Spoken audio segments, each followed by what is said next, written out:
Welcome to Her Fantasy Football. You can hear us on Blog Talk Radio /Her Fantasy Football on iTunes. And if you're a visual person, you can find us on YouTube as well. Make sure to subscribe to us on herfantasyfootball.com so you know what we're doing this off season. Also, you can chat with us on Twitter at HerFantasyFB and on Facebook /Her Fantasy Football. I'm your host, Courtney Kirby. And I'm Ashley Williams. And I'm Brandon Lee. And last show, we did some updating news on this lovely spring off-season, and we did the AFC East. So this show, we're going to finish up the AFC.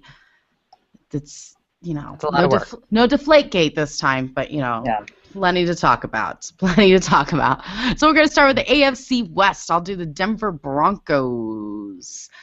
News really, Ryan Clady might be out for the whole 2015 season. It's getting reevaluated again for really how long they're going to be out. But, if you look at Ryan Clady's numbers last year, they weren't, amazing, where I think it's going to be, a huge deal. I think, they've got people around them, and they re-signed Ryan Harris, who used to play for them a few years back. And, I think it's going to be okay.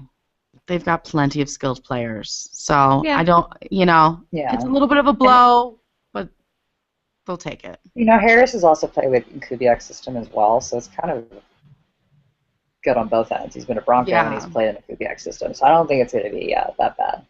No. Well, must drafts, there's a few. It's the Broncos, people. You want at least one of them on your team. Demaryius Thomas, one of the lead wide receivers in the league. He's going early in the second round. Don't reach for him with your first 5 picks, but, if you can get him at pick 12, I think that's great. I'm really surprised at how low he's going. Yeah. I think no one's talking about him. It's like, eh. Yeah, you're going to get your running backs. You're going to get your running backs early, and obviously Antonio Brown is going to go early, but Demaryius is right there. So, and not only that, but there's Emmanuel Sanders as well. Same team, almost same level. I mean, this guy is amazing, and he's going at the end of the 3rd round, which I think for Emmanuel is great value too. So both of those must grabs if you can get them. Don't go too heavy, but they're great, and they have Peyton Manning throwing the ball. Yeah, because someone was asking me about Emmanuel Sanders coming out and saying that he's not going to have as many catches this year. Oh, crazy town! Why? Because of Cody Latimer fear? I don't know, but the player himself said it, and I was like, players don't know. No. I'm sorry, you got Emmanuel Sanders out there. You're not going to not use him. That's crazy. Yeah. I'm with you. Yeah, I'm not. Yeah, don't be concerned. It's still a great pick. And then there's Peyton Manning, which is, he's going a little kind of all over the place. But guys, he was injured last year. He is healthy now. I think if you can get him at the late 3rd round, I think that's great value. You're not going to pick him in the 1st round this year, guys. Don't do that. Don't do the 2nd round even. And if he's there at the beginning of the 4th round, that is fabulous value. Just make sure you spend a little extra of a higher pick on your second quarterback than waiting till the last round. So, and the real controversial pick for Denver is the running back situation. So you got C.J. Anderson and Monte Ball, both back, both healthy. C.J. Anderson is going much, much higher. And that's good. Fine and dandy, and I'm fine with that. But Monte Ball is falling to the 13th round. That is crazy town. If you can get him in the 13th round, which if you get C.J. Anderson, you should handcuff yourself with Monte Ball personally. Especially if you can give it the 13th round. Oh my gosh, I don't know why you wouldn't. I would go higher for Monte Ball. I don't believe that Monte Ball is going to not see the ball as much as some people do this year. I think it's going to be a little bit more of a running back by committee, seeing how they all have problems staying healthy throughout the season. I think they're going to be sharing the ball a little bit more. There's Hillman too, and Hillman's a great back.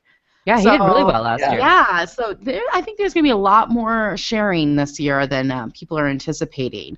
So be prepared there.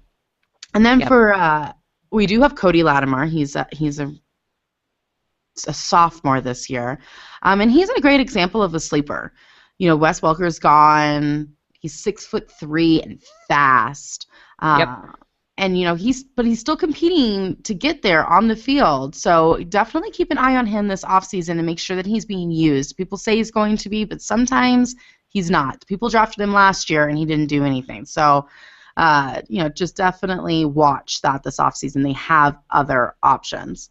And tight ends, we've got Virgil Green. But he had a total of 23 receptions last year. Okay, and 1 touchdown. So please don't get excited about Virgil Green. He is a block tight end. That's what he does. He blocks for Peyton Manning. With Ryan Clady out, guess what? Virgil Green is going to be blocking for Peyton Manning. So and he'll be great.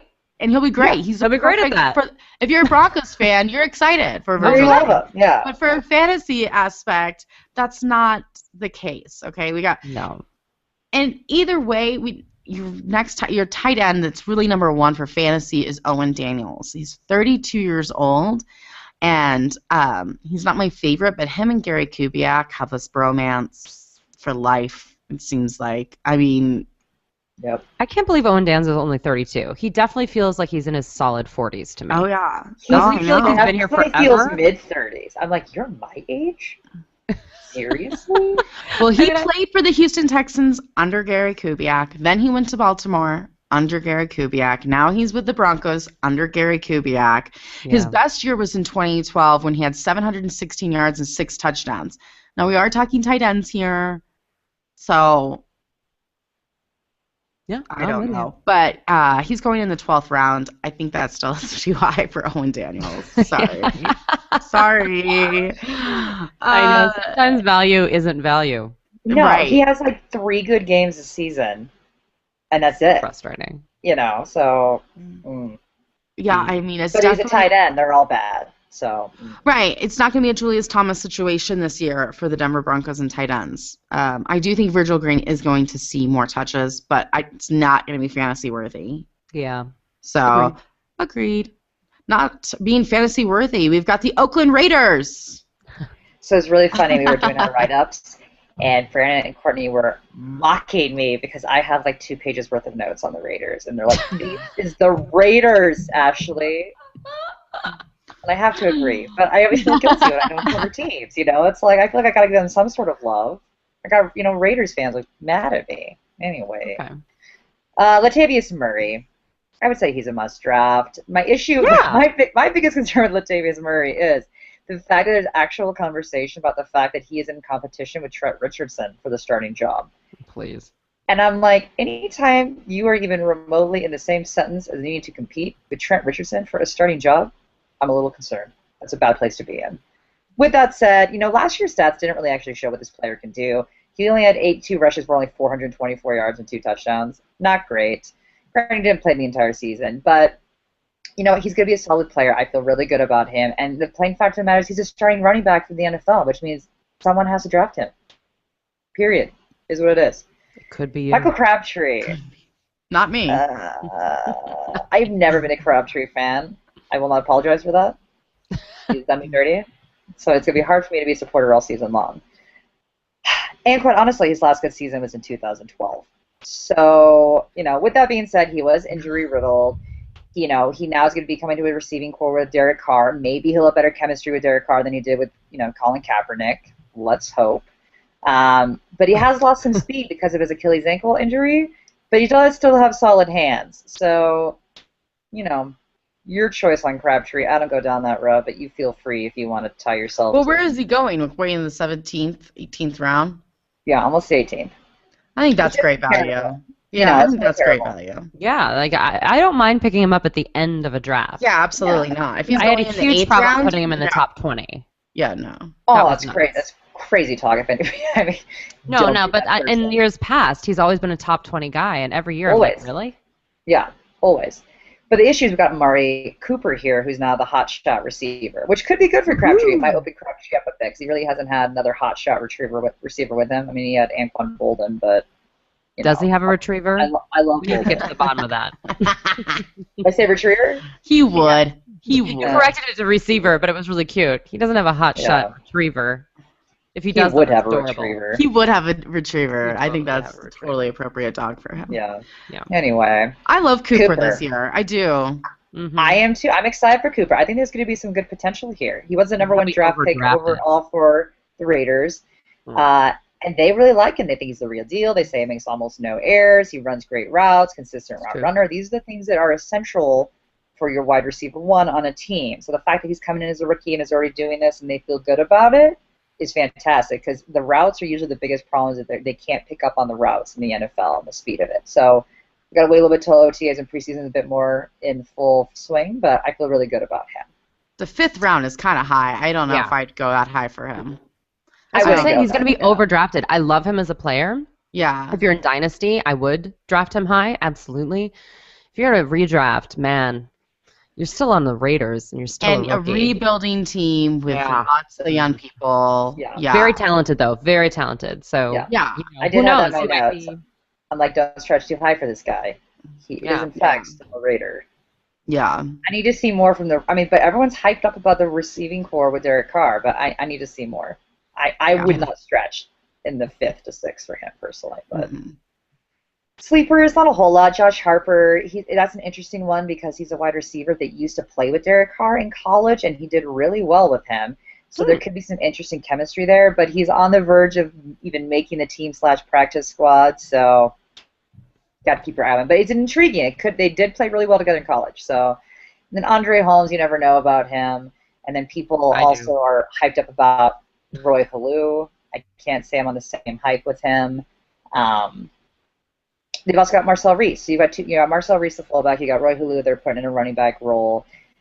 It's to me like the Raiders have never had a great running back core in the last, I don't know, 5-6 years, maybe decade. I wouldn't put a whole lot of stock in it. So you can get them low, real low, like 21st. You probably don't even get them, but I just, don't be that person that's like being like, oh, Roy Halou. Don't do it. Marcel Reese, the absolute most underutilized player in the National Well, that's the thing. Both of them are underutilized players. So it's like, what's the point? Like, you're going to attach yourself to this guy, and they're not even going to use them. Nope. Literally, he had 21 carries the entire season. Like, it's just ridiculous. The Raiders are going to do some crazy stuff this year to make that offense gel together. So I'm interested to see what happens. Agreed. San Diego Chargers must drafts. Antonio Gates, the never-ending aging tight end. Father Let's just time. say it. Father time. It's serious. Okay, in reality, he is 35, so that is old. In the National Football League. But it doesn't look like he's slowing down. He had 12 touchdowns last year and 821 yards, and for tight ends, that's awesome. Oh, no, he's very slow. Yeah, he can is still do it. Yeah. But he's still big body and sturdy. Slowing down in stats, not in actual stats. Right. He's very slow. He's such a big guy. He's It's huge. amazing. He's like a mountain. Yeah, Good it's for him. amazing that he can do what he can do. Here's Antonio Gates. And he's going in the mid-7th round right now, and I think that's a perfect spot to go. I'm okay with that. Absolutely. I I mean, agree. to me, you have Rob Gronkowski and everybody else, right? So, Father time. and Jimmy Graham and Greg Olson kind of are like the second tier, I would say. Mhm. And Martellus Bennett, maybe put him up there, and then everybody else. But I think Antonio Gates is right there in that second tier. 7th round is great. Great value. What we're all excited about with the Chargers is their new running back, Melvin Gordon. Yeah. The only rookie who'll probably be on my fantasy team. Yeah, I mean, he's, really sliding in and making good choices and looks like he's ready to be a starter in the NFL, which is great. I love him as a person. You have to check out the Road to the Draft special on ESPN. That's He's, helping you actually adorable. like your players. Yes, he's super cute.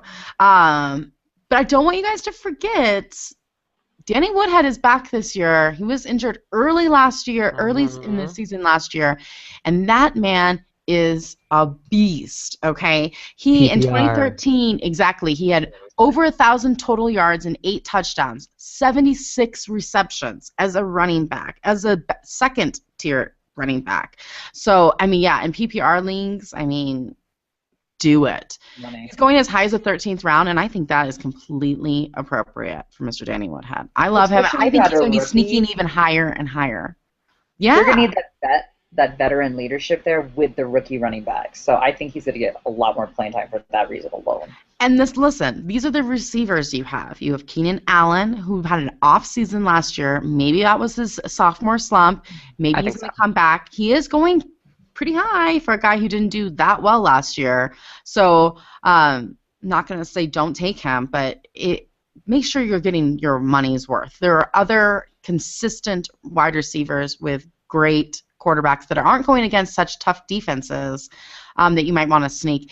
And then Malcolm Floyd just came out and said this is probably going to be his last year in the NFL, which is really sad because he actually had better numbers than Keenan Allen did last year. Eddie Lacy's in Chicago, so you don't even have to worry about him. We got Stevie Johnson now, but I don't think he's going to be more of a slot kind of guy. More of an Eddie Lacy. Eddie Royal. Oh, they wish they had Eddie Lacy. Yeah. They'd be pretty Freudian slip. Eddie Lacy, yeah. So just, there's receivers-wise, to be honest, none of them are my favorite.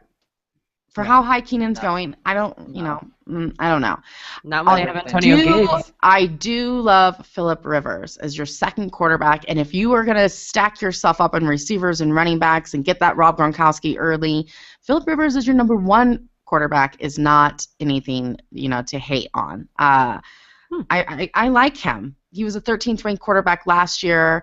He's got better numbers than both Stafford and Tannehill last year, who are ranked higher than him this year. So, and I see a better year for him with Melvin Gordon and Danny Woodhead back, being able to throw to his running backs more, because Melvin Gordon has good hands too. So that is the Chargers. Kansas City Chiefs. Yeah, I love that they have no news. There's the steadiest team. Yeah. I like the so teams boring. News. Just it's doing it in the grind. Easy job. Jamal Charles is a must start, obviously, but he's going as the number one pick on Fantasy Pros. And I kind of go back and forth on this, yay or nay. I mean, on one hand, of course, he's a big-time player, and the entirety of the Chiefs' offense thus far. On the other hand, though, his numbers have decreased the last 3 years. And from 2013 to 2014, his rushing yards dropped 250. He had 3 less rushing touchdowns, 400 less receiving yards, and 2 less receiving touchdowns, and an extra fumble. He was injured. Yeah. And I think if Le'Veon Bell wasn't facing the suspensions, Le'Veon Bell would be the number one pick. Yes. I agree. I think it would leave. But I love Jamal Charles as 1 or 2. I think that's where he should go. I mean, but I think that he is he said that he wants to play, for a while, and they've really been treading on those tires. So I don't know. Yeah, it's I mean, listen, he's an amazing athlete. I have nothing bad to say about him. He's clearly a top 5 running back. But Brandon, no this doubt. is Alex Smith's year. This is it. But Jerry, okay, This is it. But they did build up around him. They're building him. They're building enough to have some, something in the air to loosen it up a bit for Charles, which will probably make him actually more productive. So I hope so. Yeah. I will say though, Nile Davis is your new best friend. Yeah. Oh, handcuff yourself for sure. It's a mandatory handcuff because he gets used so much. Also, Travis Kelce. So, man, the hype is off the charts for this guy. People are freaking out. So supposedly he's gained 10 extra pounds so that he can be a better blocker. Last year, he ended the season with 862 yards and 5 touchdowns. He also lost 3 fumbles, though, as a receiving tight end. That's a lot. It was his rookie season, so we're hoping that he improves. But his ADP right now puts him in the 4th or 5th round. That's crazy. And that's too much risk-reward stuff for me, personally. I would rather wait and get old Father Time Antonio Gates. That's right. Than take Kelce in the 4th round. I don't know about you guys. Because Gates had a better season than Kelce. Right, but you're not doing last season. I get that. And yes, but old. He is old, but he's Gates. He's Father Time. He has found the fountain of youth. And Kelce had a lot of games where he was zeroing out on you last year. Yes. So for me, consistency. Gates is going to always get you points, not so much with Kelce. It's too high in the 5th. It's way too high. I get the potential. I'm hoping the best. I feel like a 4th round pick Not even close. Yeah. You also want to draft Jeremy Maclin, obviously, with or without, any faith in Alex Smith, because he's a stud and he's going in the 5th or 6th round. That's right. He's going below Travis Kelce overall. That's bananas. Now, I mean, I know tight ends they didn't score a touchdown last year. Yeah, it's true. That is true. So I understand, but I'm all about getting him in the 6th or 7th round. No problem. Yeah. Full confidence. And speaking of sleepers, Chris Conley is a rookie wide receiver that they just drafted. I think he's going to take over, actually, as the second person over Albert Wilson. But keep your eye out. Albert Wilson is going into his second year. Once again, the Chiefs wide receiving core was so bad last year. I just see them kind of cleaning house. Chris Conley, though, he's like average size, like 6'2", 211, something like that. But he's super fast, run a 4.35 40-yard dash, and he had a great broad jump. And you know how we love broad jumps here on her family. Love them. So important. Nope. So, but he does have a lot of athletic prowess. So and he's not named Amari Cooper or Kevin White. So you're going to be able to get him a lot lower in the draft. And I think that he's someone to keep an eye out on during the preseason. Awesome. All right, guys. AFC South. This is exciting. We're going to start off with the best team, Jacksonville Jaguars. The Jags. Yeah. You know what? Poor Jags. The Jags draft class has been hit with a bit of the injury bug. Man. Keep on coming, Jags. We're sorry. So I'm sure everybody's heard about this point, but the Jags' first-round pick and third overall draft pick the entire draft, defensive end Dante Fowler Jr., he's out for the season with a torn ACL. And the best part is this happened within an hour of the first day of the 2-day minicamp last month. So sad. Within an hour, they lose their big draft pick. I mean, it's so sad. Typical Jags, just like, gosh, can they not catch a break?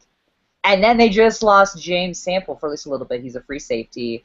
And so he basically got to undergo surgery for a broken arm. The good news is that he is expected back by training camp. So not all is lost. But it's just like another, sticking it in. Bummer. In terms of who's a must draft, I'm not sure there's any must drafts from the Jags, but I felt again like I need to throw somebody in there. And I will say Allen Robinson is a very, very close must draft. Yeah. I like him a lot. If there was someone that actually formed a little bit of chemistry, with Bortles, it was definitely Allen. And he was having a really good year until he broke his foot. He had 48 catches for 548 yards within the first 10 games, which is pretty good for a rookie. And the Jags believe in him. So I believe in you too, buddy. I like Allen Robinson. I like him a lot. And you can get him in the 10th round. Great. Great value. Great value for him. Then there's Julius Or can you get Marquise Lee? I like Marquise Lee too, actually. I didn't even make notes on Marquise Lee. You're like, I'm done with that guy. No, but he was also injury prone last season. I can only cover so many star players on the Jags, Brennan. I know. There's not enough time in the day for the Jags. I agree. No. I agree. I think they have this cute wide receiver core that, and Alan Hearns, remember that guy? He was random 20-point game guy. I'm digging it. I'm digging the wide receiver draft.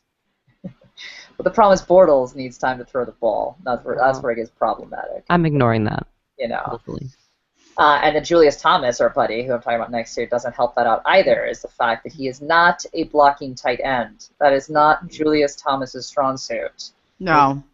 So that's not going to help him out. And last year I was a little disappointed, quite honestly. I mean, he didn't have, for me, the same kind of year he had before, that kind of je ne sais quoi kind of quality to him. But he was the 7th best tight end, so you do have to draft him. He's a top 10 tight end. Just, know what you're going to get. He's not a good blocker, and you got Bortles and not a great offensive line. So don't be looking at numbers from the Broncos and think you're going to get that same production out of Julius Thomas and the Jags. It's not going to happen. Anyway. My sleepers are Mercedes Lewis, which we were making fun of before the show because I couldn't even find an ADP on him because no one's drafting him. Yeah. Because, again, it's the Jags. But not enough time. Mercedes Lewis, age is a fantastic human being. He's been with them since 2006. When I think the Jags, I think Mercedes Lewis. I do too. And I like that. I think of a tight end when I'm thinking of a team. And he's just an all-around good guy that is welcoming of Julius Thomas, and he's excited to play with him. He even restructured his contract to make sure that they could accommodate what they needed to. And What's good about it is that the offensive coordinator, Greg Olson, he likes to run multiple tight end sets. So Lewis could actually be used a decent amount this season. So I like that. TJ Yeldon, he's the new running back that they're going to have. New coach Gus Bradley has said that he is very pleased with what he has seen out of him thus far. He's expected to get the start. We tend to stray away from rookies a bit, but the running back position is the one position that will kind of be like, all right, green light, go, give him a chance. And I don't expect even any remote competition out of Toby Gerhardt, Jerry Robinson, Storm Johnson, or Bernard Pierce. Not after last season. I don't see it. That's really it. Nice. Yeah. Tennessee Titans. Tennessee. Yeah, Tennessee Titans. No must-drafts here. Yeah, I think the hype around Marcus Mariota is out of control. So this is my feeling on Marcus Mariota. He's going in the 14th round. I feel like if you get an Aaron Rodgers, an Andrew Luck, a Cam Newton, somebody who can stay healthy and who is good, Mariota is a fine backup, right? Because, you might use him just on the bye week, right? Or because this is a very young team and an offense that needs a lot of work. So, and they have a bad defense. It's not even like they can help out in that scenario. So Mariota, to me, definitely, if you have somebody like a Peyton Manning who you're afraid it might get injured, or you wait on a quarterback and you take Tom Brady or Tony Romo, you want a more consistent second quarterback in my eyes than Mariota. And not that Mariota's not going to be consistent, but the team in general. Yeah. But he's a rookie with no support around him. Yeah. It all scares me. So no not offense, that's just what it is. Yeah, and it's not him per se; it's the team. So, which kind of brings me to the receivers. Okay, so Kendall Wright is going in the 16th round. I think that's fine value. I think that's great value. Yeah. I'm totally okay with that. Rookie Dorrell Green Beckham is going in the 18th round. I think that's fantastic value. I think he's going to be really good this year. He's been looking good this offseason. I really enjoy him. So I'm okay with you drafting him. And, yeah. 18th. I think that's great. Cheap rookies are the best rookies. They are. But the only thing is that they actually have quite a bit of competition within receivers. You have Kendall Wright. You have Green Beckham. You have Harry Douglas. And you have Justin Tucker. And Tucker's good. Tucker's a sneaky little guy. So, potential. He is potential. He's a potential dude. He is. He is. But I'm again, last pick. He might not even be picked up. You can possibly pick him up on things once you see how Tennessee is going to gel together. And then there's Delaney Walker. I mean, he's going in the 14th round. I'm okay with the 14th. Yeah. Yeah, I think but if other tight ends are going in the 4th and 5th round, that means he's probably your second tight end at this point.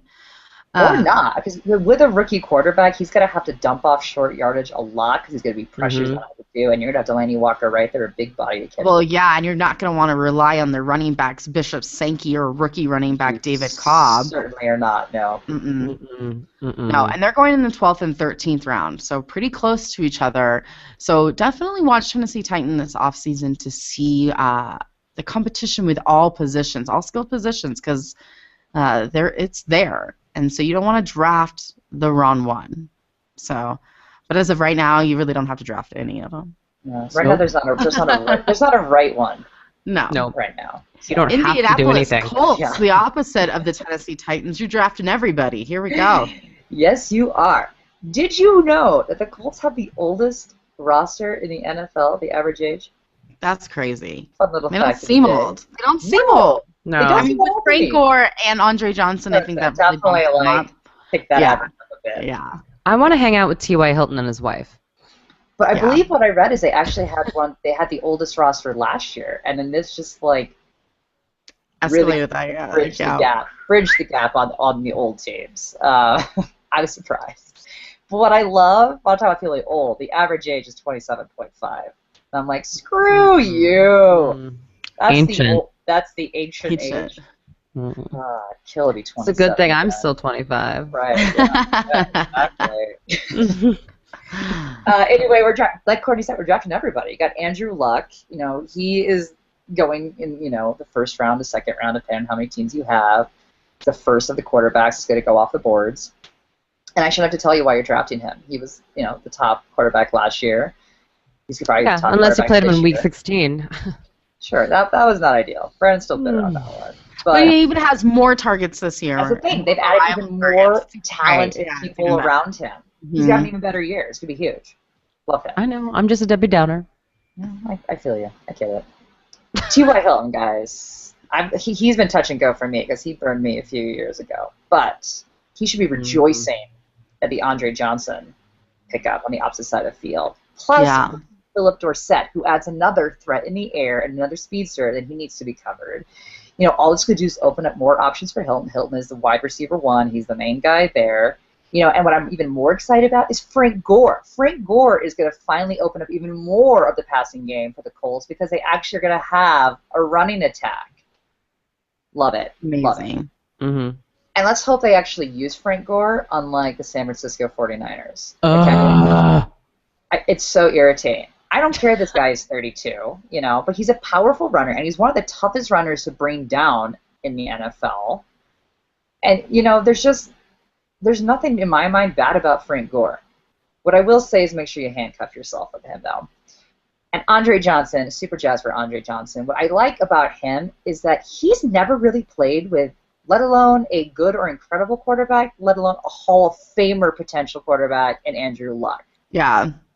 I think he's going to be a great wide receiver, too. Yeah. I really do. He's going to have really great, solid 2 numbers. I look forward to him not complaining. That would be nice, too. Yeah. I'd like to see more chipper Andre Johnson. I look forward to that. A little happier, perhaps. Mm-hmm. I think he will. Not that he didn't have anything to complain about, but I felt like every season he was upset about something. Just because he played for the Texans. Right. I get it. It's tough stuff out there. We all get it. You know. What I don't get, though, guys, is the fact that Dwayne Allen is going above Coby Fleener. Yes. I'm not sure I understand this. No, Dwayne Allen is a much better tight end.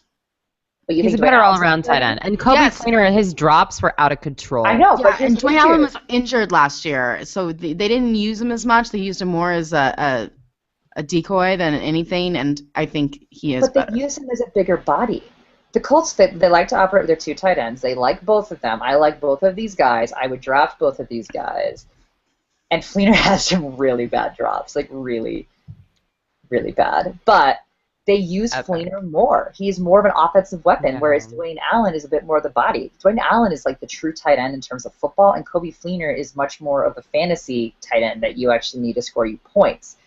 I mean, Fleener was the 6th highest scoring tight end, and he just was targeted a lot more than Dwayne Allen was. I mean, I don't agree with the team doing that, but I think you're right. That's what they do. That's what they do. I think it was because Allen was hurt last year. I don't think Fleener is going to be targeted as much as Allen this year. I don't. I think Allen's going to go back to his position. Fleener is going to go back to, seeing them occasionally. But Fleener scored more fantasy points than Julius Thomas last year. Yeah, they used Fleener a ridiculous amount. Yeah. No, I am with you. They totally did. But now they have Andre Johnson to help with that Fleener going in the middle of the field situation of last year. And I just... Yeah, they'll run Johnson a slot. But my problem is, will they look at the tape? Because when they do, they're going to cry about having Coby Fleener. You know what I'm saying? Like, those drops are out of control. The drops aren't like, oh... The problem with his drops is they're not just like a drop on like a 5-yard pass. They're a drop on like an open catch 40 yards down the field. Yeah. They're bad. And they're right bad in the hands. drops. Yeah. No, they're really bad. But you don't care. You care about numbers of fantasy. I agree. You gotta wait and see. Wait for preseason. That's all I'm saying. Andrew Luck loves him, so... Yeah. Anyway, I also like potential sleepers in terms of Philip Dorsett. He's another wide receiver they've added. He's quick. He's fast. Pep Hamilton, who's the offensive coordinator, said he has actually torn up all 2 wide receiver set plays. He's going to be running all 3 and 4 wide receiver plays all season long, which puts Philip Dorsett into that 3rd role, which means he's a speedster like Hilton. He's going to be a complete matchup nightmare for defenses. I like this chance for him to put up some really solid low-end wide receiver 2 numbers. Then, like we said with Frank Gore, handcuff yourself. Figure out between Dan Herron and Vic Ballard who's going to be that backup person. Because Frank Gore might go down. He is older. He is 32. And figure out if they look decent, it's probably going to behoove you to handcuff yourself. Right now, Herron's the guy. But that's it. Houston Texans. All right. So I have the Houston Texans this year, and I just want to remind everyone that it's between Ryan Mallett, Brian Hoyer, and Tom Savage for a starting role. It's a sexy lineup. That is a sexy. They've announced that there is no timeline for announcing a starter. So exactly what I love. It's going to be game 6. You guys, I was literally just looking at it going, no. Who are you favoring? Who do you want? This is, I don't know. Either way, you're not drafting any of them, correct? Of the quarterbacks? No. Of course not. But wouldn't you rather say Tom Savage all season?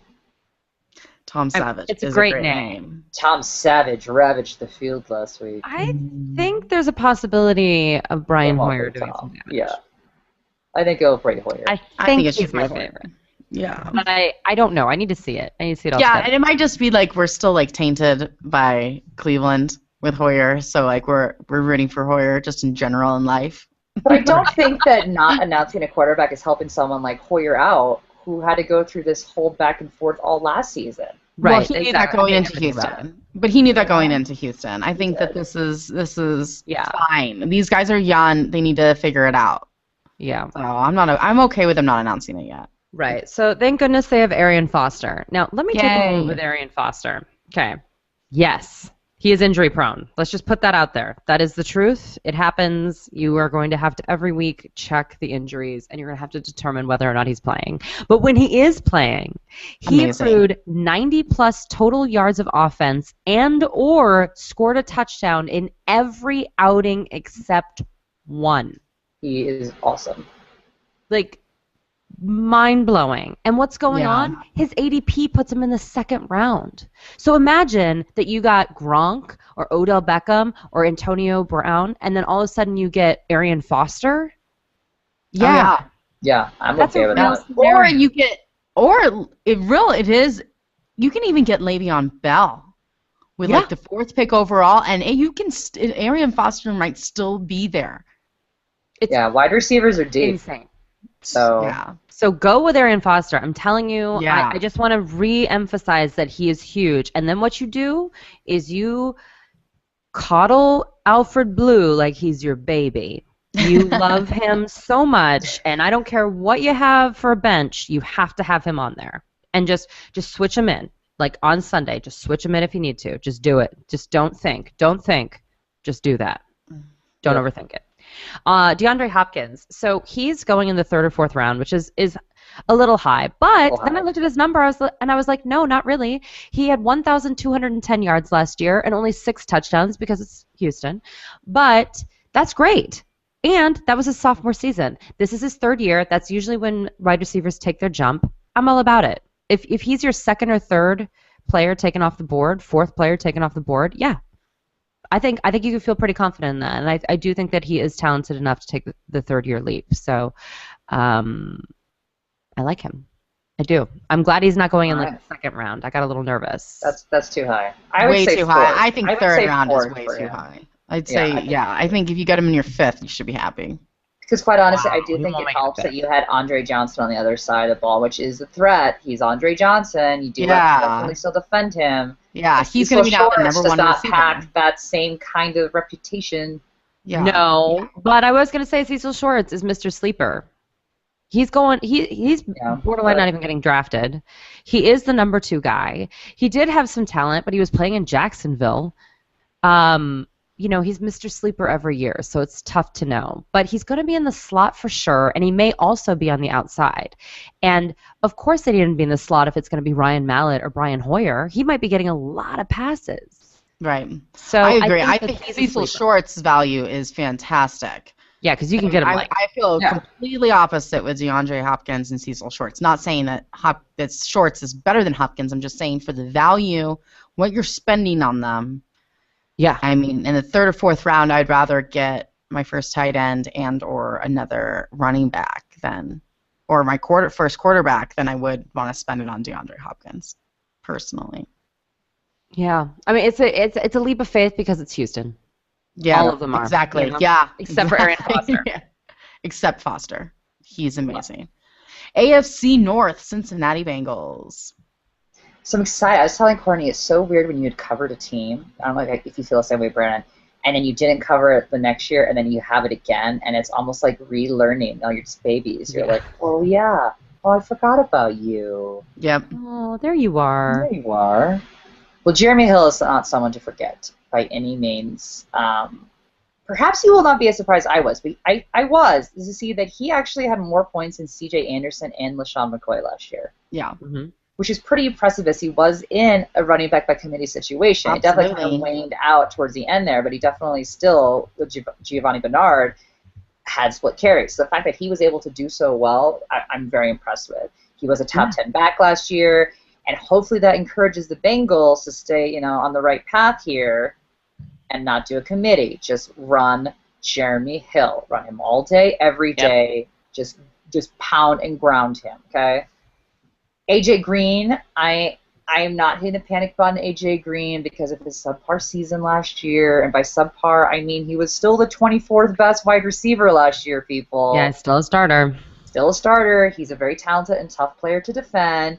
And for all the newbies out there, when you're looking at cheat sheets or when you're looking at stats, keep in mind that he was hurt a lot of last season. So when his numbers aren't looking great, that's due to injury as well.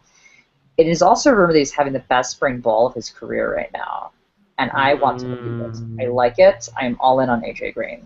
Me too. All in. All in. That was music to my ears. I actually had to react. I got chills. Green. Yeah. Mohamed Sanu I'm a little more nervous about. So, Yeah.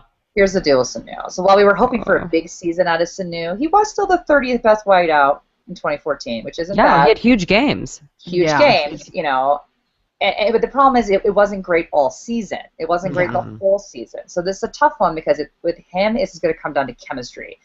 I cannot stress enough that you're going to need to watch the Bengals in terms of preseason to see how they're doing, not just looking at some numbers. Because Sanu blew up when AJ Green and Marvin Jones weren't playing. He had 628 yards on 39 receptions and 4 touchdowns. But then Green comes back, and it's like, where did Sanu go? Yeah, what he's gone. Happened?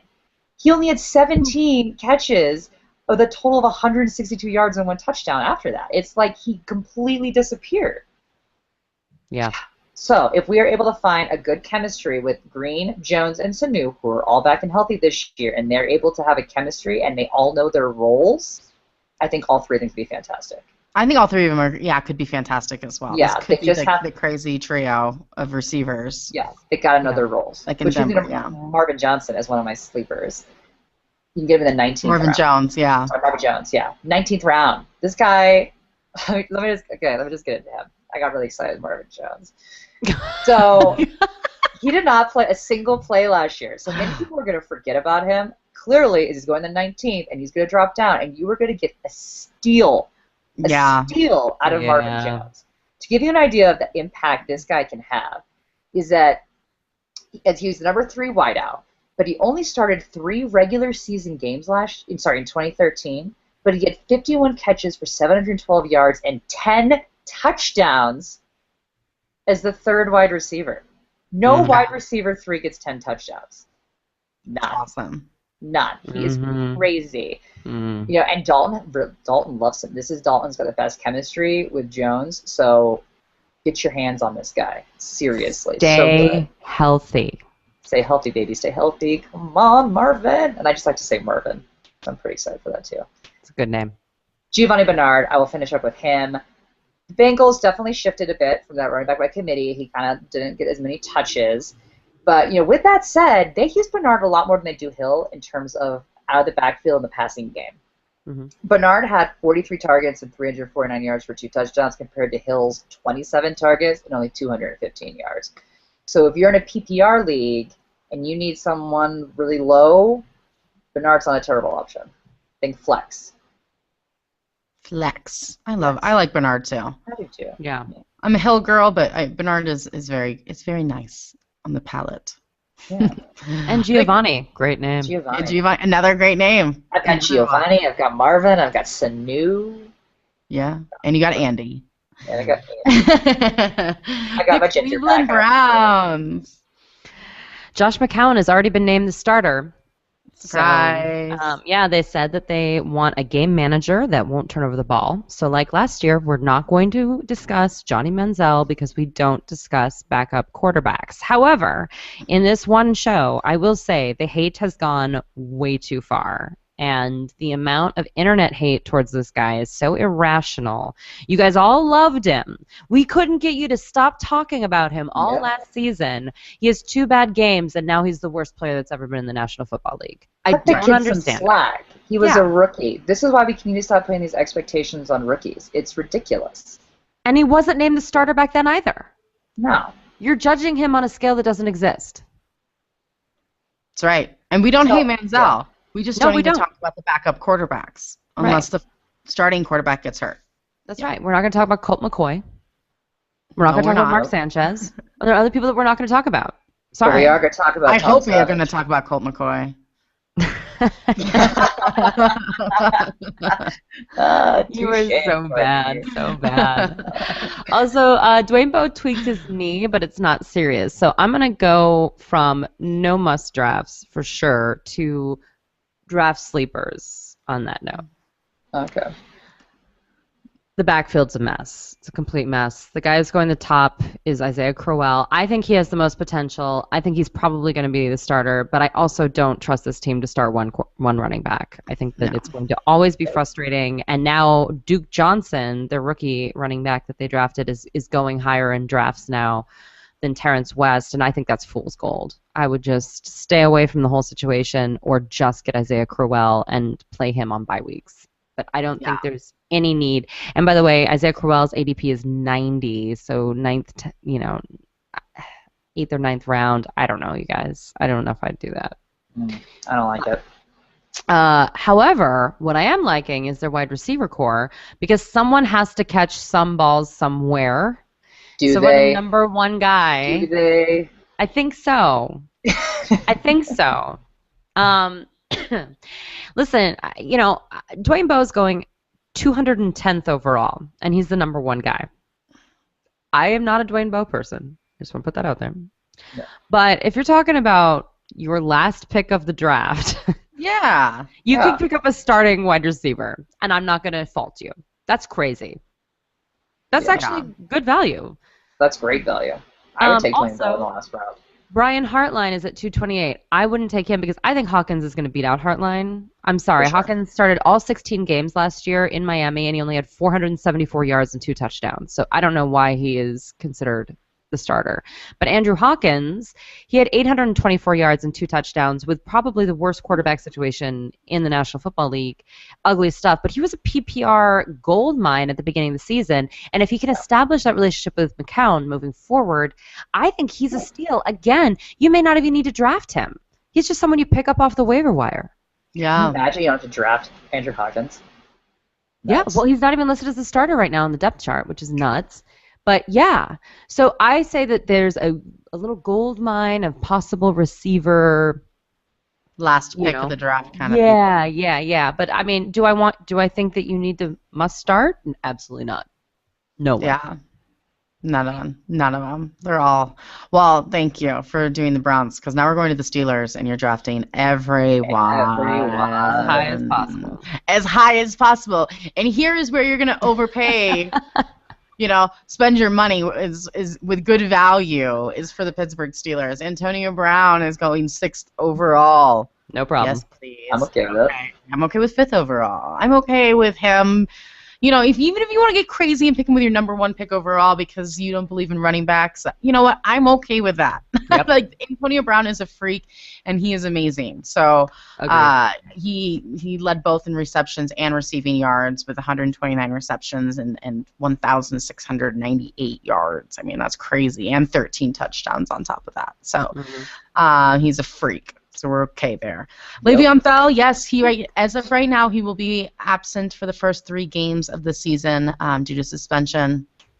But he's still trying to look to get that reduced. We'll see. It's it's possible it'll go down to 2 games, 1 game. Either way, it doesn't matter. You're drafting the man. He is a freak. Not only does he run the ball like a crazy person, but he had 83 receptions for over 850 yards and 3 touchdowns last year.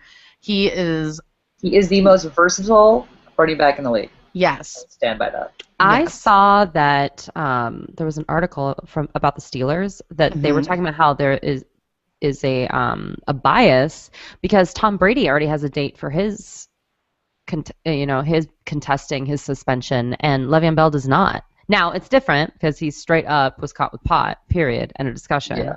Right. But still, the fact that they don't know and there's no date set, it's a little unfortunate.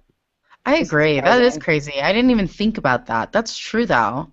And they should all know what they're going into. And Le'Veon Bell, this happened so long ago. So long ago. Before this year. Yeah, the beginning before the season started, right? Yeah. So yeah, that is crazy. If he lived in Colorado, he wouldn't have even been arrested. I'm just putting that out there. It's true that. It's a true story. Ben Roethlisberger. Does that mean we should have Le'Veon Bell come to the Broncos? Because I'd be okay with that. Yeah, I think that's what it means. Oh, and let me just tell you right now, I'm not even going to talk about backup running backs with Pittsburgh Steelers, even with Le'Veon Bell out for 3 games, because it's really going to be pointless.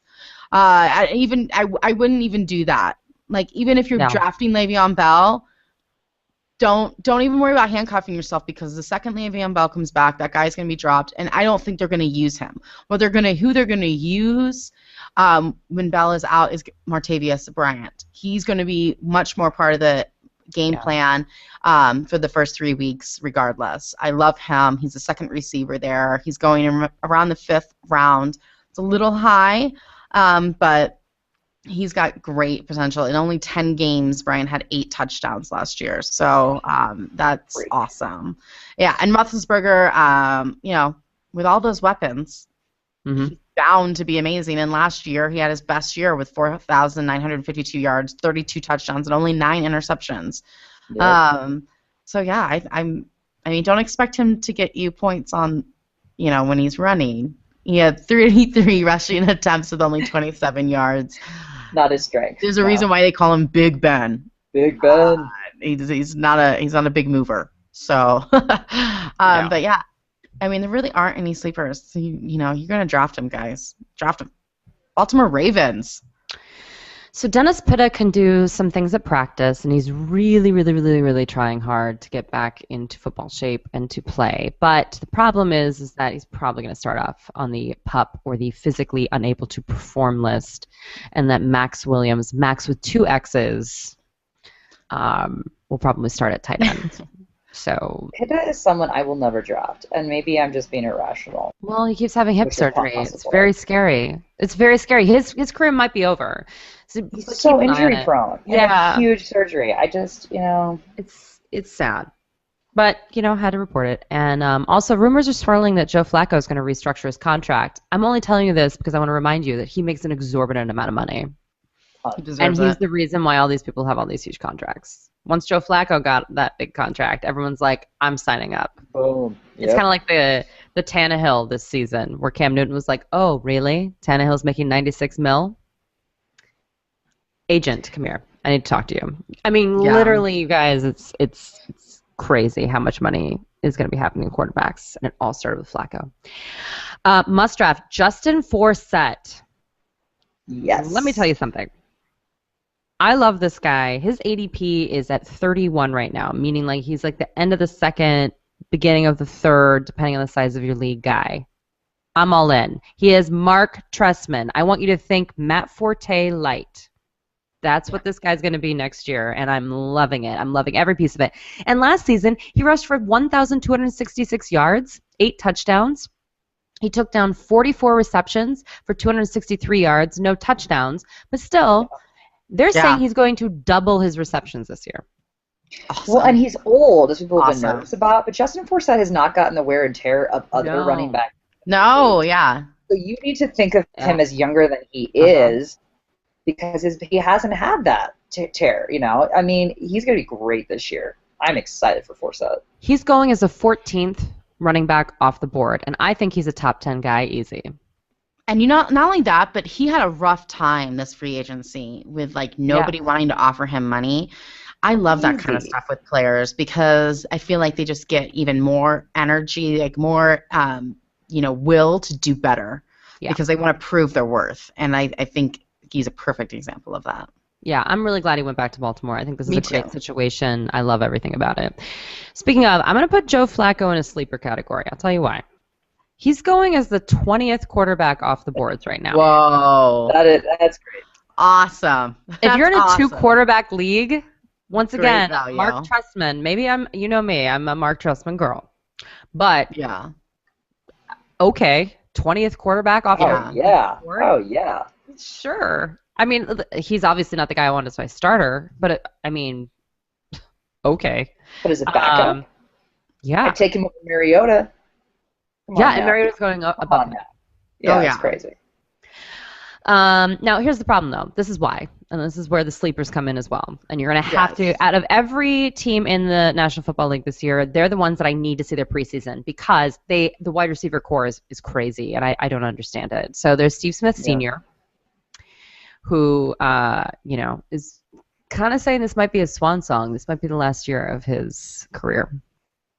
So not exceedingly surprising, but there you go. But he's still feisty, so gets things done. Yeah.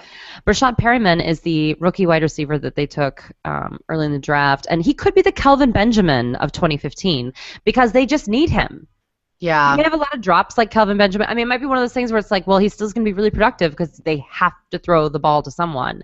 So I think that he might be a value pick because he's not going to be as cool as Amari Cooper or Kevin White, but he's in a situation where they have to throw him the ball. Yep. And then they have Marlon Brown, which, he may make a comeback and become the sleeper that we wanted him to be in 2014. Someone will emerge. I'm not quite sure who it's going to be, but definitely I think there's going to be a lot of, spreading the ball around and whatnot. But I would keep your eye on this team. I think there's a lot of sleeper potential, but I'm not quite ready to commit yet. Although if I had to put it on someone right now, I would say that probably Perryman will pull a Benjamin. I think that he's the guy. Yeah. That's what we're hoping for here. Oh, I love the Ravens. I hope they have a good season. Yay, Flacco. Listen, 20th quarterback. That's crazy. That's beyond crazy. That's crazy. That's nuts. That makes him in the lower half of quarterbacks. Great value. Because I was thinking of this. Amari Cooper's awesome, but he's got Derek Carr throwing the ball. If you're going to have a rookie, wouldn't you want to have a Super Bowl proven quarterback, at least in Flacco, throwing you the ball? Yeah. Flacco knows how to win games, period. That's just the reality. I mean, I'm not a huge Flacco fan, but let's just be honest here. I mean, like, the Raiders weren't exactly killing it last year.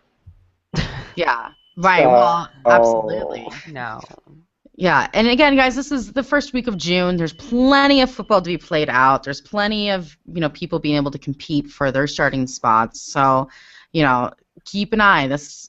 This is only if you're drafting within the next few weeks, you guys, but keep an eye on the OTAs and preseason. It's gonna get interesting. I'm so excited. Yay. Well, next show we're going to do 2 teams from the NFC. Make sure you come on, check us out at herfantasyfootball.com for our shows and news updates and whatnot. And chat with us on Twitter and Facebook at herfantasyfb and Facebook /herfantasyfootball. And listen to us on iTunes and watch us on YouTube.